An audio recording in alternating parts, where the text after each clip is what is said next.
We all dream of finding a bargain. I brought this chair that I got at a thrift store, brought it home. It was like $12. Can I ask what you paid for them? For all of them, $25. It's Antiques Roadshow, best bargains.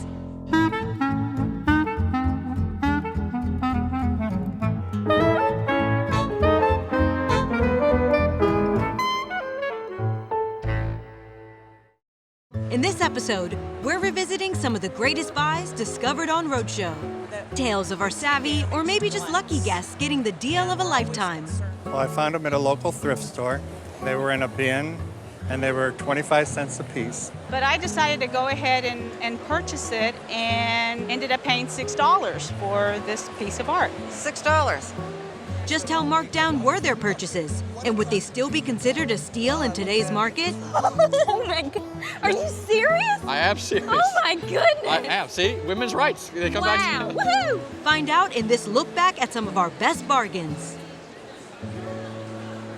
A friend told me about an estate sale in Dallas, so my son and I decided to go.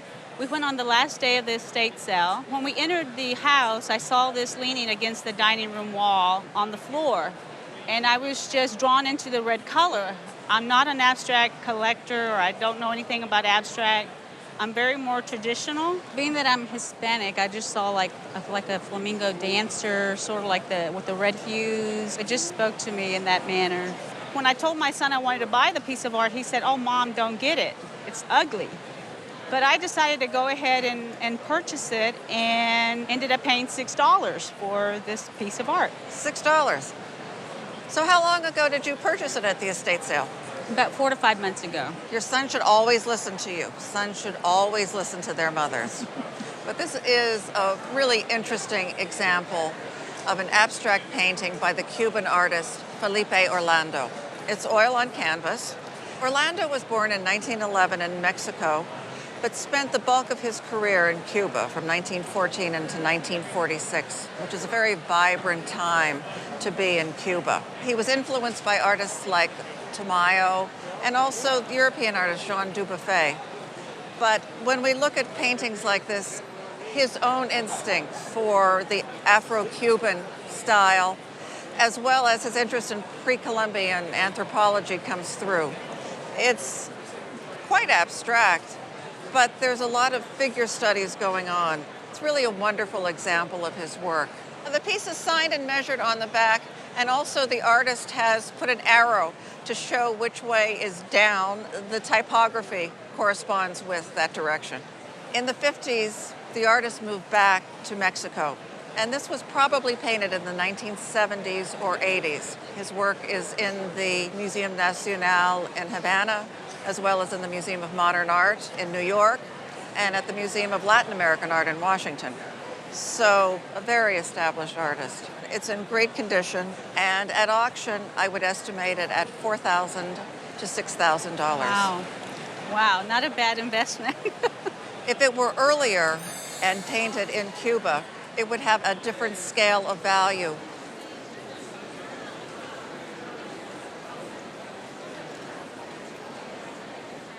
I brought a pair of earrings that I found at an estate sale. It was the second day and they were marking everything down, and I saw them and I said, well, I really like them, and I got them for my daughter. I don't think they knew that much about them, except they said they were gold. When I looked at them, what I found is that they're 14 karat gold with white gold around the centerpiece there. There's a topaz in the middle, and in the white gold, we have round, brilliant cut diamonds. Oh, they are diamonds. They are indeed. So, and they're a beautiful pair.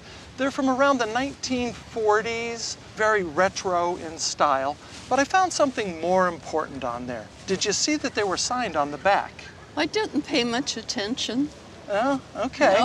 No, I just liked them, and I didn't pay that much for them, and I thought, well, whatever. They're just beautiful, and you liked them. They're beautiful, and I thought they'd look gorgeous on my daughter. They're by a designer named Roman Tirtov. His initials are RT, which in French is Erté.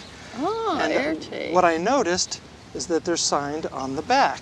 He was a well-known designer. He designed a variety of different subjects like decor. He did bottles for Cavassier. He designed sets for Louis B. Mayer, designed clothing. So he was a very talented artist. He's a Russian-born designer who moved to France, and they still produce his materials up until the late 70s, 80s, and because he passed away in 1990, so he had a long, prolific life. He did. He was more well known for his Art Deco designs that he did, but this was right after his Art Deco era. Beautiful pair of earrings, and I'm sure they'll make a great gift for your daughter. Do you remember what you paid for them at the estate sale? Yeah, they were asking $300, and I offered $150, and they took it. Oh, wow. That's a great deal. Is that a good deal? That's an excellent deal. I believe that if we were to see these in a retail environment, they would probably sell them for around $3,000. Seriously? Seriously. Oh, wow. Maybe she won't get them.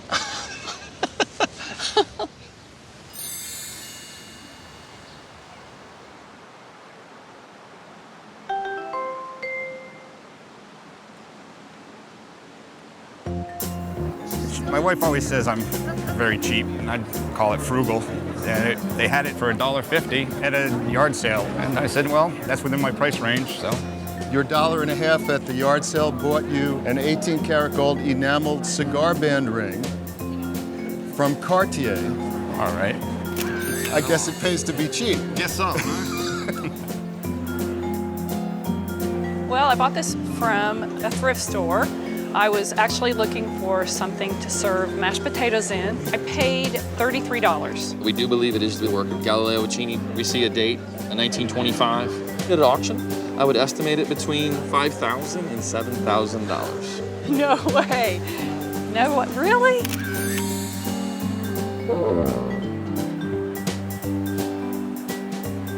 My husband and I went to a local auction gallery. We saw this. I liked it a lot. My husband thought it was big and we probably didn't need it. What'd you pay for it? $35, about 9 or 10 years ago. 9 or 10 years ago. It's probably mid to late 19th century. Is quintessentially something that's a Chinese taste. It's very, very pretty and a fantastic interior to the bowl as well. And it was a fishbowl. Nowadays, a piece like this would probably sell in the neighborhood between $6,000 to $8,000.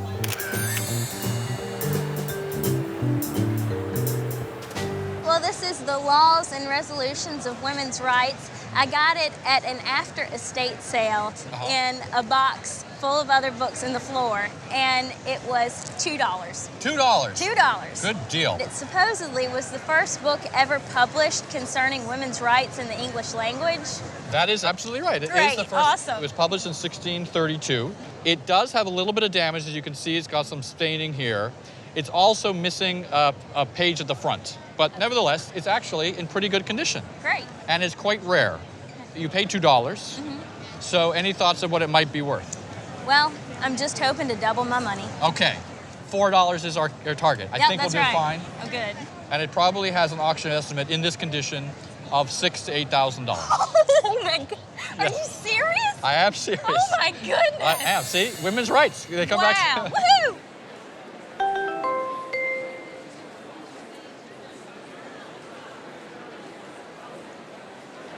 I was in Occidental, California. It's north of the Golden Gate. Came across a thrift store, decided to go in there. I saw this clock, and my mother is a big fan of lighthouses, so it was an intended gift for her. But I kind of decided to hold on to it for myself. Spent $150 on it about a year ago. It's just been sitting in the centerpiece in the house. This is the result of a man who was a mechanical genius. He was French, so the clock is French. Okay. And his name was A.R. Guilmet. And he's most famous for his mystery clocks. Mystery clocks are clocks where there's no apparent reason for the pendulum to be swinging. Okay. But he's also very famous for this series of clocks that he called his industrial series. This Lighthouse clock is one of the more popular in the series. I'm sure they were, in quotes, mass-produced, but not in the same way domestic clocks were. Maybe hundreds were made. It dates from about 1880. It's a good example of what we call automata. The top rotates as it would if it were a full-size lighthouse, this representing the beam. Collectors want every one of these series of industrial clocks, so they're highly sought after. The lighthouse will rotate about 12 hours on each wind, okay, but the clock will run a week. Really? It also has a barometer and thermometers on either side. When you brought it into our table, my colleague and I both flipped, especially after hearing that you bought it at a thrift shop. We appraised its value at retail for between $3,500 and $4,000. Really? Every day. Talk about a good investment. Very much so. Oh, man.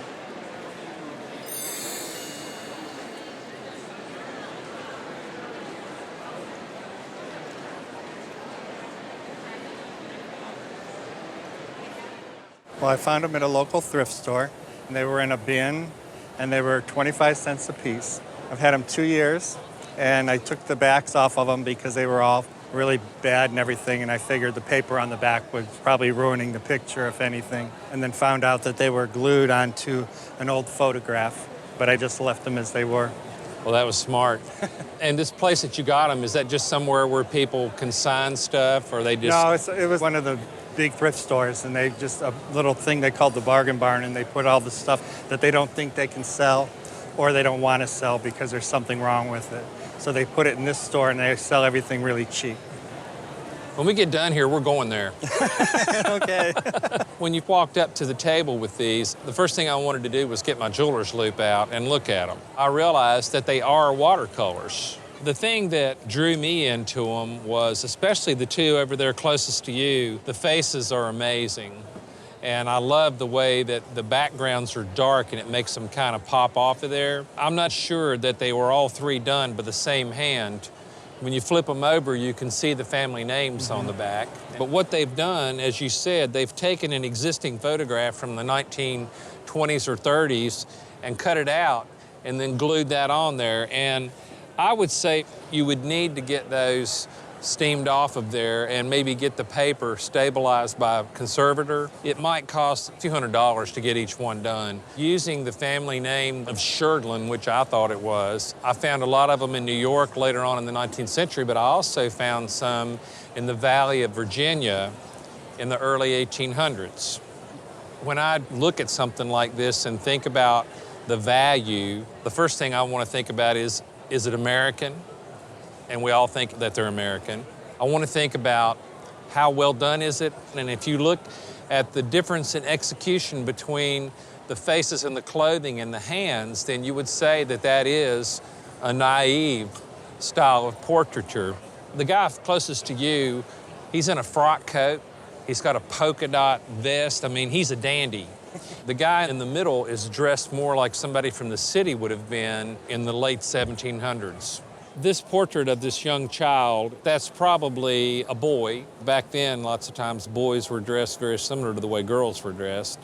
We need to do some more research on these. We need to figure out where they were painted or attribute them to a maker, because if we could tie them to Virginia, their value would be higher than if they were somewhere else in the country, say New England or even Pennsylvania, where more people lived and there was more things like this made.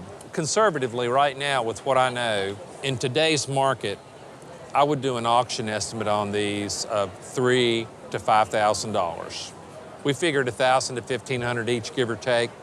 If we find out that they're from Virginia, then the value could possibly double, maybe more. Not a bad investment. I was going to say, what does 75 cents divided into $5,000 equal out to anyway? I appreciate you bringing them in. Thank you very much.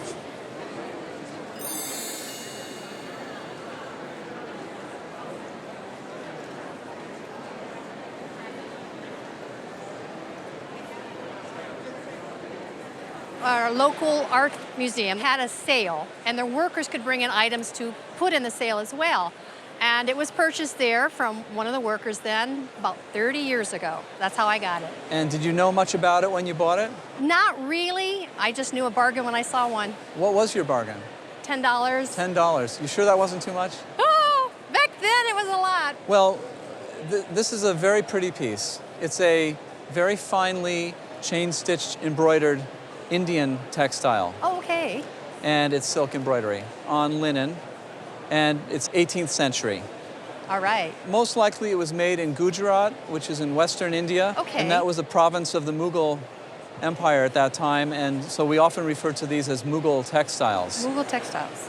And this is the classic medallion pattern. One of the things that I really like about it is the very curvilinear, flowing aspect to the design. There's such delicacy to the way the designs are drawn, and extremely fine stitching. Probably the finest I've seen of its type.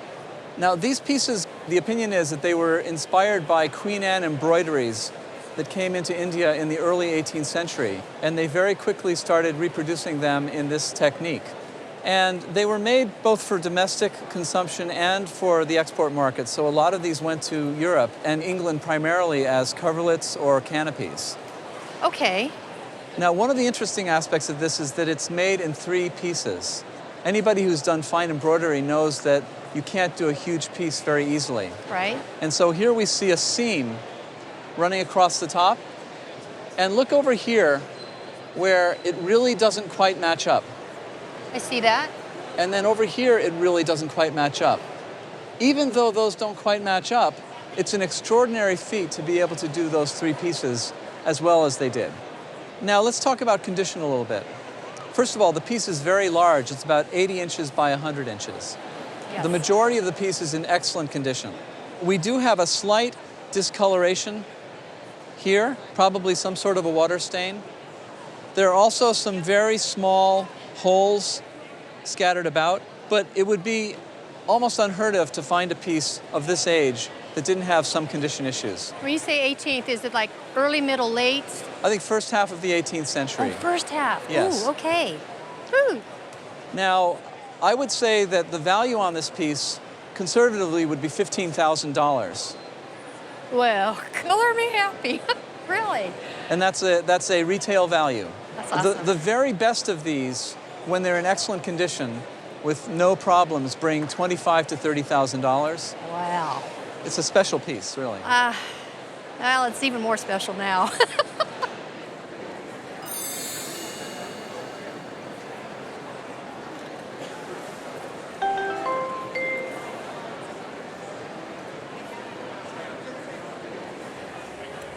I like to yard sale, but I get a lot of grief from my sons all the time, so I've been trying to not do it as often. But I saw a sign and I stopped, and I saw these, and I liked them, and the price was right. Can I ask what you paid for them? For all of them, $25. How long ago? Just a few months ago. Really? When you came in, you had these all in a folder. That I bought last night. That you bought last night. Probably for almost the same amount. Yeah, absolutely. Yeah, it was $20 for the folder, yeah. And the top one was this one up here. Yes. I really liked it, and I'm familiar with the artist, but I wasn't sure if it was real or not. And it's signed Edward Hopper underneath. Yes. So then I flipped the page in the book, and this piece showed up. This is by Kenneth Hayes Miller, who was in his day a very important artist and instructor, but isn't somebody who's really withstood the test of time. But what's interesting about seeing these two together is the Hopper was in a portfolio called 6 American Etchings, the New Republic portfolio. That was published in 1924. This was also in that same portfolio. Oh. So just by having found the two together, that strengthens the provenance even more. Oh, okay. To tell me, this looks very good. Also in that same portfolio of 6 prints was a John Marin print, an Ernest Haskell print, and a Peggy Bacon print. And I left one behind. And that was by John Sloan? I don't know, because I didn't have enough money. I only had like $25, so I left one behind. And I just took the one that I didn't. Yeah. So that was probably a print by John Sloan called The Bandit's Cave. Okay. So the fact that you have all these together is wonderful proof that this is indeed what it purports to be. The Hayes Miller, also pencil signed, also an etching, lovely print, not in terrific condition. Realistically, were you to sell this at auction, you might expect it to bring about $80 to $120. Okay. Not a tremendous amount. Yeah. The Ernest Haskell, also signed, called Sentinels of North Creek, another lovely etching, but again, not very important, $200, $300. Peggy Bacon, a fairly unusual female artist. This is a more important print. It's called Promenade Deck. At auction, currently, you're probably looking about $500 to $700 for it. The John Marin is interesting.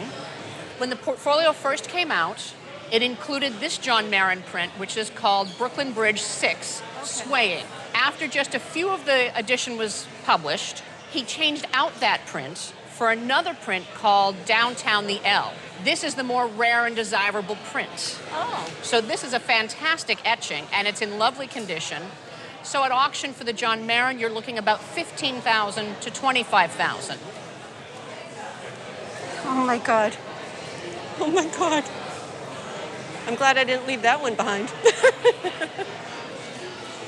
The Hopper is possibly one of his best-known prints, and at auction, you're looking $30,000 to $50,000.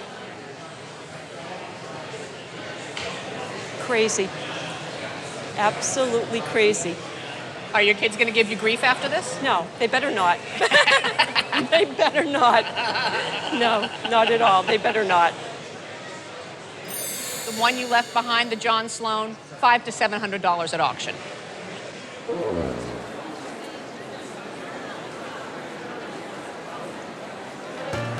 About 3 years ago, I went to an estate sale, and I found those in the attic, and I purchased them for $1 a piece. $1 a piece, right? When you came in, I thought these were some kind of big postcards or something. I didn't even realize they, in fact, were books.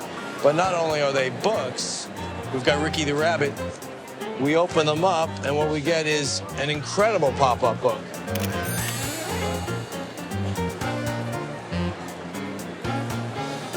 I purchased it at a state sale auction. What did you pay for it? $22.50. The best I can tell, it's hand-painted enamel. It looks like maybe it's bronze. It's made out of silver. Oh, And silver, Yeah, okay. it actually has a mark right here. It's made in Vienna, Austria, probably in the 1880s. It's got this really detailed, beautiful decoration. I'd say for auction, somewhere between $2,000 and $2,500. Really? Maybe more. That's great.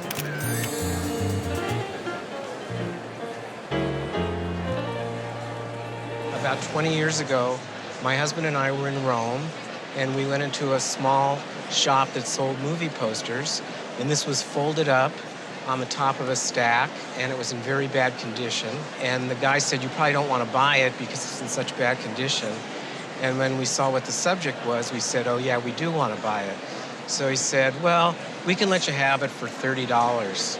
So we thought that was a pretty good deal, so we bought it, and we've had it ever since. Well, I would say that anything taking a flyer on $30, you're always going to win, because to get something this big to put on your wall is going to cost a lot more than that, no matter what it is. But this in particular, King Kong, obviously one of the most collectible of that genre of film, and the images from these are so impactful. My favorite part about this, it's an Italian one panel. Usually in the movie poster world, people want, just like with first edition books, they want the original country of issue. So traditionally you would think that the US would be the most desirable, but with King Kong, they're all desirable because the graphics are so amazing, and they did amazing stone lithography in Italy. The other thing that's really nice about this one, we actually have the artist's signature up in the top right corner, Olivetti, who's the Italian designer who did this poster. He's a known graphic artist. And even given the condition issues you have, this poster's somewhat rare, so it does come up occasionally. When it does, it almost always sells for around $6,000. Great. That's good to know.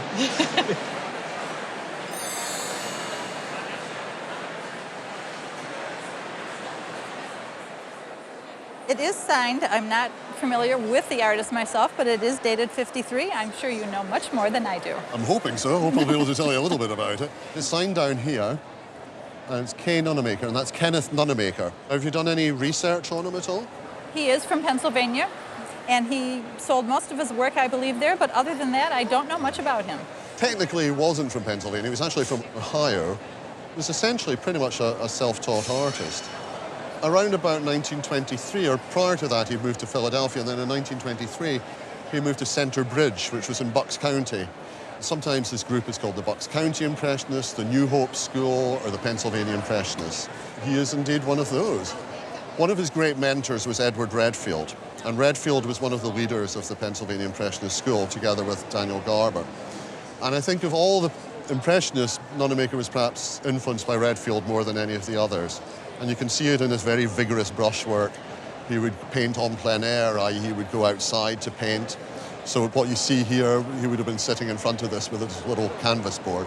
Can you tell me a little bit about how you came by it? We were in the upper part of Michigan, outside of West Branch, Michigan, and we stopped at a garage sale and picked it up for $2. It just struck us as a very nice oil painting. I think you've got a good eye. Let's just turn it round for a moment. And here we can see the artist's stamp, K. Nunamaker, New Hope, Pennsylvania, and then Center Bridge, where he lived. And then here we see written Bill's Place, which is the title of the painting, and that looks to be $75? Looks to be $75. $75, so that's presumably what he was selling it for at that time. You bought it for $2, which you would expect to buy maybe a postcard or something like that for $2, but you have the original oil painting here. Yes. Have you ever wondered what it might be worth? Kind of wondered what it was worth. My husband thought maybe $200, but really, I'm not sure. He appears rather less frequently in the market than some of the other Pennsylvania Impressionist artists, so when he does appear, there tends to be quite a lot of demand for his work. And I would expect a piece like this probably to fetch in the 6,000 to 10,000 range at auction. 6,000 to 10,000? Yeah. Oh, wow. Never would I have thought that. It's a bit of a jump from $2. Wow, it definitely is. And a little higher than your husband's expectation of $200. So. Most definitely. Yeah, oh, wow, that is great. Interestingly enough, I noticed that there was another painting called Bill's Place that sold in 2011. So it's another version of this, but taken from a different perspective. Okay. But quite a bit bigger, and that sold for about $25,000. Wow. I like the little one. It's very nice. Next time you go bargain hunting, I think I'll come with you. You're more than welcome to come with us.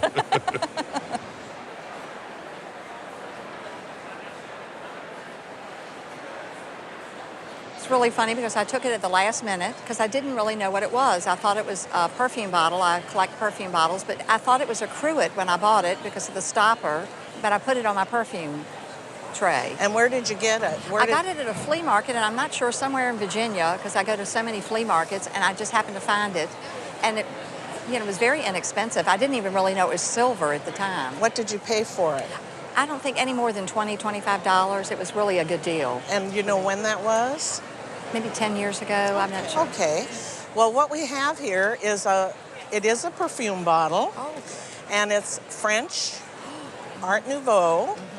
And it's Léveillé Rousseau is the manufacturer of it, about 1883 to circa 1900. Wonderful. So then if you notice, you have multicolors in here. Yes, I love the art glass. And you've got kind of a burnished red. And then silver mounts. This makes it extremely rare with silver mounts. The glass itself, it's not signed, but the silver is French. And you have a wonderful flame finial, and the base is basically floral and leaf pattern with an X border on the foot. Now, the interesting thing is that we see damaged glass, and we're always concerned when glass is damaged because it definitely affects the value. So if you look in here and you see all this crazing, do you see that? Well, the great news is this glass was made to look like that. This is not damaged. This is perfect. And the wonderful part is it's a perfume bottle, and there's perfume collectors all over the world. Yes. Had you ever taken this anywhere to have it appraised? No, I just put it on my shelf with all my little bottles. Well, it's a wonderful bottle. The value would be, for auction, $6,000 to $8,000. Oh, my word. Well, I guess I'd have to go to a place of honor. A place of honor.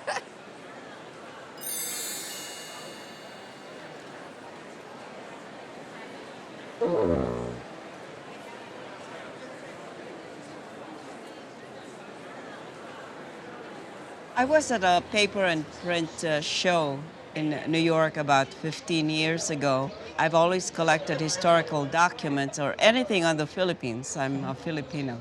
I saw the Philippines on this map, so I was immediately interested. It's bigger than it would show in other maps, but the more I look, the more intriguing the The map looked to me because of the age, and it looked like it might have been commissioned by the king. And how much did you pay for this wonderful map? Between $275 and $300. The map was published in 1664, and it's by Pierre Duval, who was a cartographer, and he was appointed geographer to the king. Do you know which king it was? It was the Sun King, Louis XIV. Yes, and so he was interested in geography and history, and he employed Mr. Duval as his map maker. So he puts that on the map to look more of an authority. He says, geographer to the King of France, with privilege. Now, at the time, he was a geographer, but he wasn't running around Asia doing his own triangulation. He was using sailors' accounts and other people's maps to make this. So it's accurate for the time, but there is quite a bit of distortion, like you pointed out. In the Philippines, they're stretched out and larger than they are. Right now, retail value for the map would be about $1,500. Thank you so much.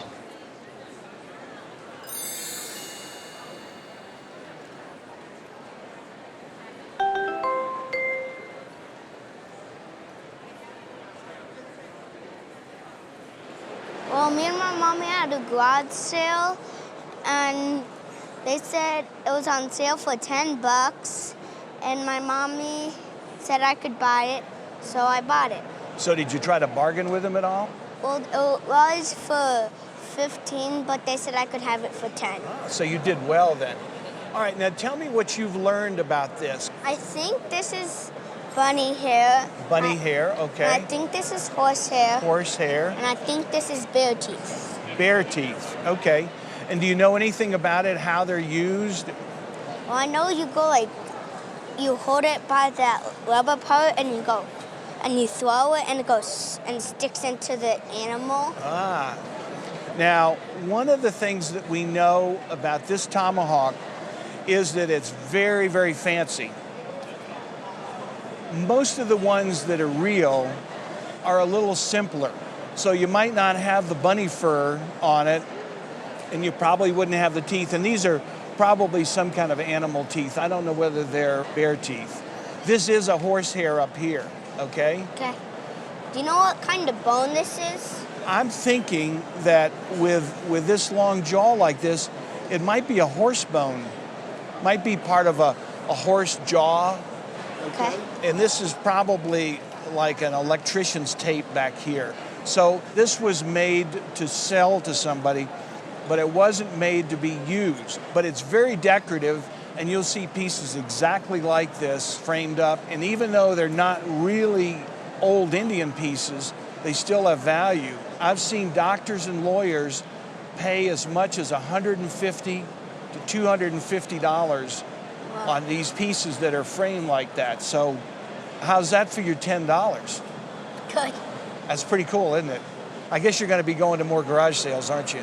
Yeah, but I'm gonna probably look for a real tomahawk next time. You gotta look for a real tomahawk.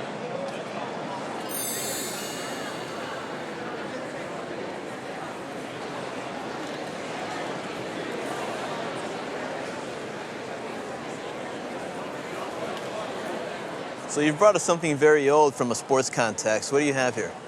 It's a baseball team member's pin from the Washington Olympics Baseball Club. The Washington Olympics were members of the National Association of Professional Baseball Players. Washington only lasted a year and a half, 1871 and half of the 1872 season. Okay. And this was a player's pin from either 71 or 72. I'm not sure which year. Okay. And how did you get this pin? I bought this in an auction probably 35 years ago, before internet auctions, etc. It was a telephone auction. Okay. Do you remember what you paid for it? No, I really don't. Probably about $100. So as you said, it's an early 1870s pin from an official baseball team. Right. This was at a time when players were still making the transition from amateur to professional. A lot of them carried listed jobs, so they'd be paid by their other job, and they'd make a buck or two here playing amateur, but really professional baseball. So there's an inscription here. What does that stand for? It's OBBC, which is the Olympic Baseball Club. Okay. Kind of like a team member's pin to show that you were a member of the team. It's exactly what this is, yeah. It's a nice piece. It survived all these years. A lot of the players that formed the Washington Olympics from that time actually came from the 1869 Cincinnati Red Stockings, who went undefeated, phenomenal record, phenomenal team. What do you think it's worth? I really have no idea. At auction, I'd put a value of $10,000 to $15,000. I'd insure it for no less than $30,000. All right. I'm a little surprised at that much, but very pleased. It's a great piece. Thank you very much.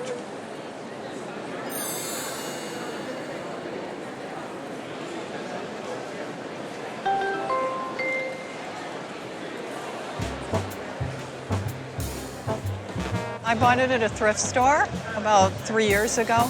It really looked like a Stickley. The price was good, so I decided to get it. The original price was $25, but I paid $12.50 because it was half off. $12.50, Yes. okay. Those two Stickley labels tell us that this is produced by the Stickley shop in about 1904 to 1907. Oh, okay. So it's a good early Stickley chair, great original surface here, and an arts and crafts furniture that's very important. I bought it at an auction 6-7 years ago. Paid $10. $10. Well, we have a spur, and it's Civil War era. We have 13 stars with a large star in the center, and it's flanked by U.S. It's for an officer. This is one of the toughest Civil War spurs to find.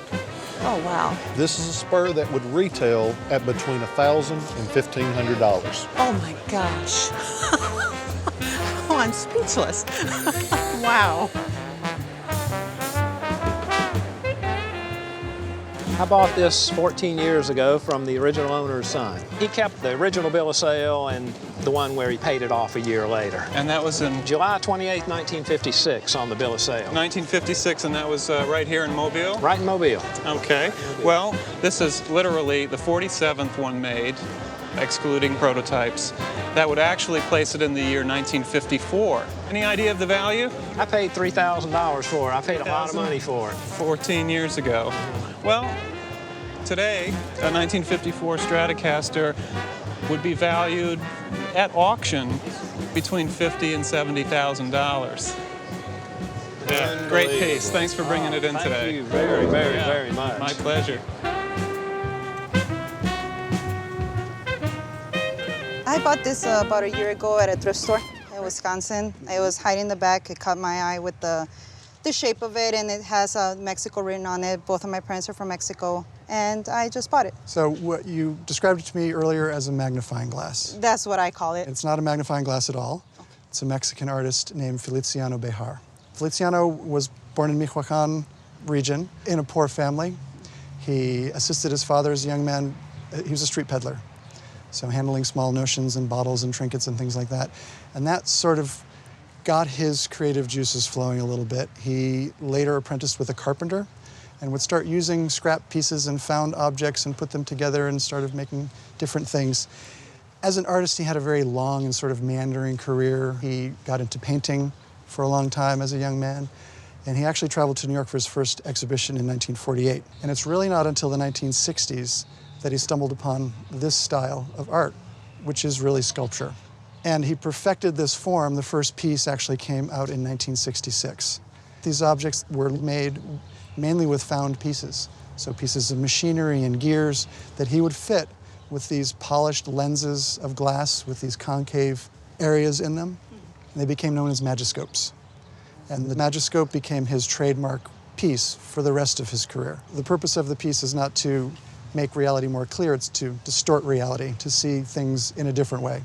You can see his name here inscribed in the glass, followed by the date 1978. On the base here, we see the inscription to someone's initials, Mexico, and then the date. In this case, it may have been a gift from him to someone which he had inscribed. In terms of how his pieces present, this one is much more finished, much more polished. The other ones have a more raw kind of industrial feel, but they always have this finished, very refined lens piece. This is a small piece. This would be for a desk or a tabletop.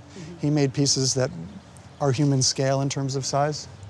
He really hasn't gotten his due as an artist. Although this is sculpture and fine art and collected as such, he's still considered more of a craftsman than an artist. How much did you pay for it? I want to say $6, no more than 10. Any idea at all what a piece like this might be worth?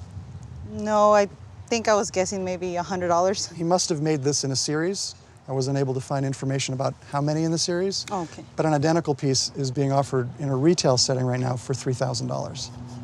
So it's a pretty great purchase. Yes. from the thrift store. Yes. Yeah. I think as time goes on, his pieces are going to increase in value.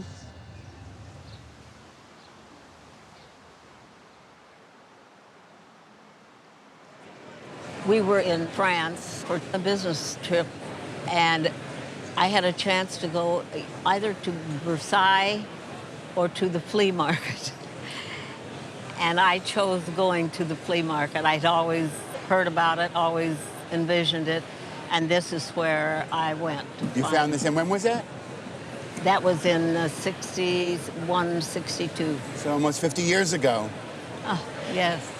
Well, you know who the artist is. It's by a Romanian artist named Dumitru Chiparus. Yes. And he was one of the leading sculptors of the Art Deco period. Yes. So he worked basically in the 1920s and 1930s. And this work that you have is really incredible. It's gilt bronze, and this is carved marble. He did a number of works that had mixed materials. He's really well known for having done bronzes that had ivory in them that were further painted. His work is really quite rare, and as a matter of fact, even though I'm saying that it's rare, we see more Chiparuses on the Antiques Roadshow than any other sculpture. There's only one reason, though. Most of the Chiparuses we see are fake. Well, they are. But you're lucky enough to have one that is authentic. It is a genuine Chiparus from the 1920s and 1930s. What's so interesting about yours is the size of it. Most of the Chiparuses are sort of this big or this big, and you have the giant economy size Chiparus. It was a hassle to get it home, I can tell you. Well, you're lucky that you persevered. It's in great condition. It's gilt bronze, and then this has a brown patina on it, and you have the marble, and that's slightly tinted here. This piece is called The Clown's Dream. Over here we have the signature. It's signed Chiparus. Now, you didn't pay very much for it at the Paris flea market, did you? Oh, I didn't. $50. $50. I'm embarrassed to say. Chiparus's works are very desirable now. There's a strong influence of Russians on the market, and the Russian collectors like Chiparus. I could see a value for this in a gallery of $100,000. Oh. Oh, my goodness. Oh, my goodness. Oh. I am beyond shocked. Oh. Again, the market is very strong for this. This is extraordinarily unusual in this size. And the condition also is just extraordinary. It has everything going for it across the board. It means a lot to me. I really love the piece.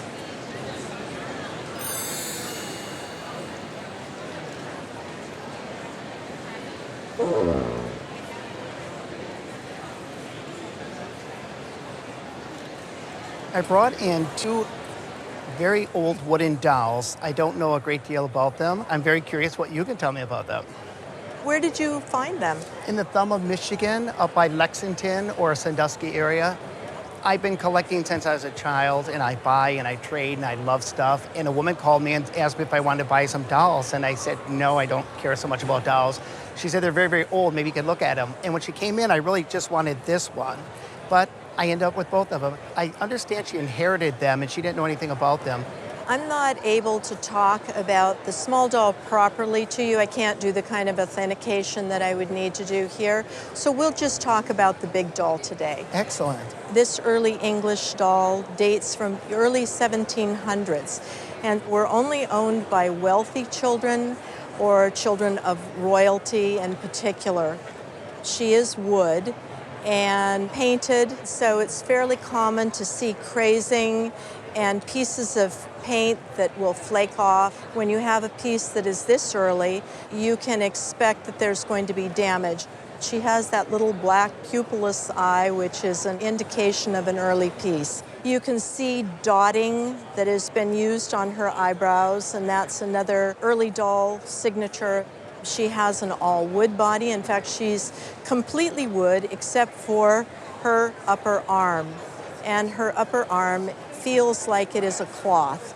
Her clothing is melting. Melting happens when you have a silk fabric and it's weighted with metals, and it causes shredding such as you see here. It wouldn't be very often that you would find a doll of this period with original clothes. It could be, but it would take more research in order to tell that. She has a human hair wig, and that may or may not be original to her. She also could have had a flax hair wig. There are very few of these that have ever survived. You do find them in museums. You don't find them out in the general public very often. She's in very good condition, and because she is of that early 1700s Queen Anne period, in a retail setting, she probably would be valued in the range of $15,000 to $20,000. Really? Yes. Oh my. For the $2, I paid $100. So you had quite a bargain. I didn't even want that one. I wanted this one.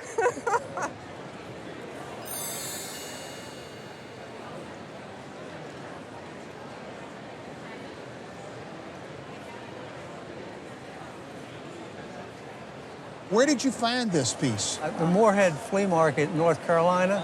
I purchased it about 18 years ago. Do you go to flea markets a lot? I spend all weekend on a flea market. What do you know about this piece? I know it's probably in German, and it's what I call a Fraktur. Right. They're birth certificates or marriage certificates or something. What'd you pay for it?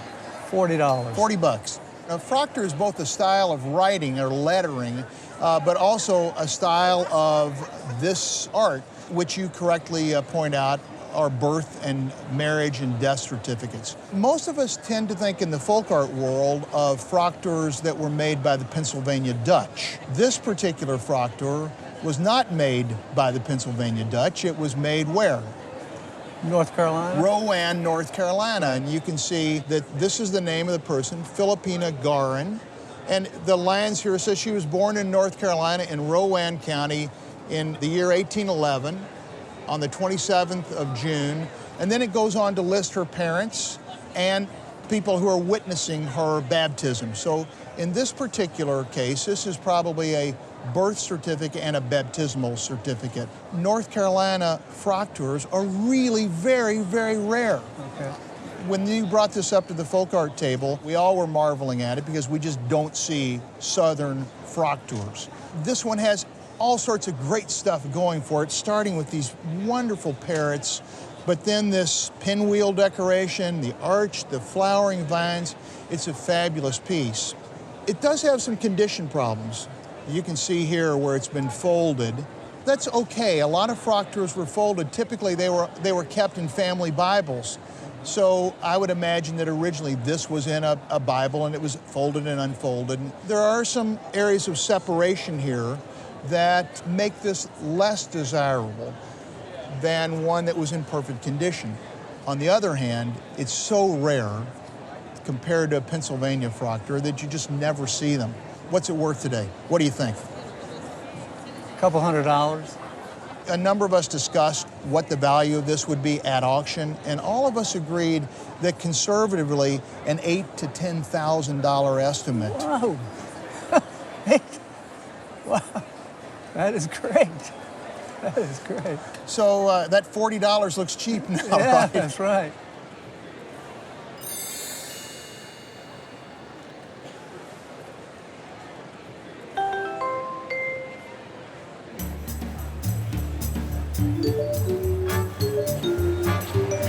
You're watching Antiques Roadshow Best Bargains. Can't get enough?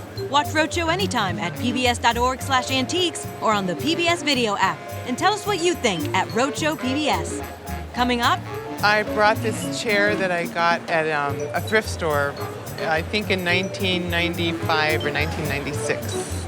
Was it a thrifty purchase? Find out right after this. I brought this chair that I got at a thrift store, I think in 1995 or 1996. Whereabouts? In Anchorage, Alaska. Okay.